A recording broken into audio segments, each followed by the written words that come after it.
Alright everybody, Charles back, and today I got a little discussion for you all today. And today I got a little discussion on a game that I've always been wanting to see real for a while now. And that game is Tony Hawk's Pro Skater 3 Remake.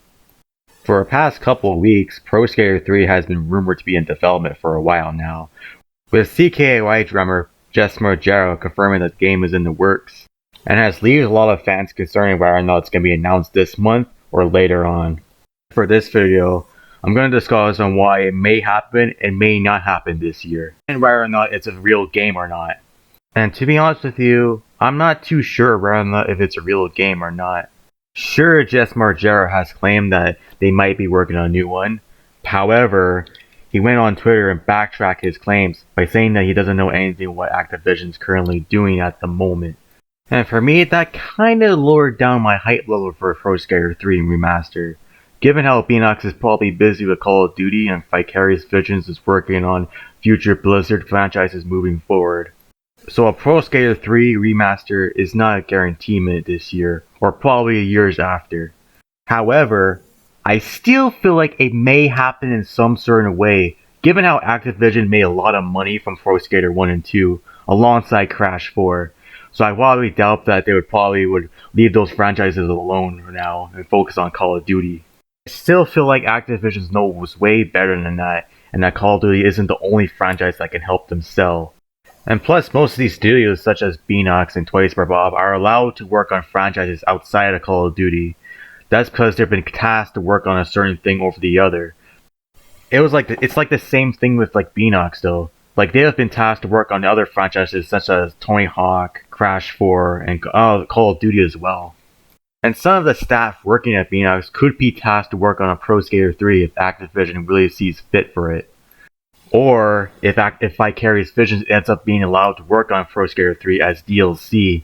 Since they're allowed to work on games outside of Blizzard, as long as it's DLC for Crash Insane Trilogy or Tony Hawk's Pro Skater 1 and 2. That's why they were allowed to work on the Switch port and the next-gen ports of 1 and 2, because they had every right to work on it, and are not allowed to work on any other games outside of the Blizzard library. So for them to release it as DLC probably makes way more sense than having it bundled as Pro Skater 3 and 4. If you really think about it, Pro Skater 3 and 4 are two different titles of gameplay. So remastering Pro Skater 3 only probably would save Activision or whoever will develop the game lots of time. It's Activision and Beanox and Vicarious Visions, all three of them have gotten the source code for Pro Skater 1 and 2, so they can remaster the game any way they ever wanted to, and they have all the sources and assets completely there if they really wanted to make a new Tony Hawk game. Pretty much all about who's going to develop it and who's going to replace Vicarious Visions while they work on Blizzard games. Another opinion I want to talk about in this video is when the game's going to get announced, if it's real. To be honest with you, it probably won't be this month of June, because it didn't show up at Summer's Games Fest, and it doesn't sound like it may show up at Xbox's showcase, and I'm not too sure that they would ever have that displayed on a Nintendo Direct on Tuesday.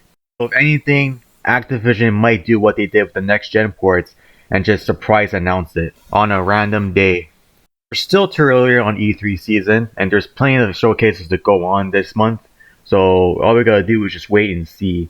If it's not this month, then it's going to be saved on a different time. And to be honest with you, if this ends up being announced this month, then it will definitely show up at Nintendo Direct on Tuesday. Because if you really think about it, there's no really eShop pre-orders going on for Pro Skater 1 and 2. And that game's supposed to arrive on June. So for it to show up at Nintendo Direct and have Pro Skater 3 as DLC bundled with Pro Skater 1 and 2 and release it on June, then that would be pretty interesting and a pretty surprising way to announce the game. But only if the game's real. So to conclude this discussion video, the only final things I gotta say about it is that it may still happen, but it's pretty much a wait and see type scenario. And we probably may not show it this month, but it could happen any time in the year or next year. So that's pretty much my final saying on this topic. So if you like what you saw, be sure to like, comment, subscribe, and I'll catch you on the next video. Thanks for watching. Peace.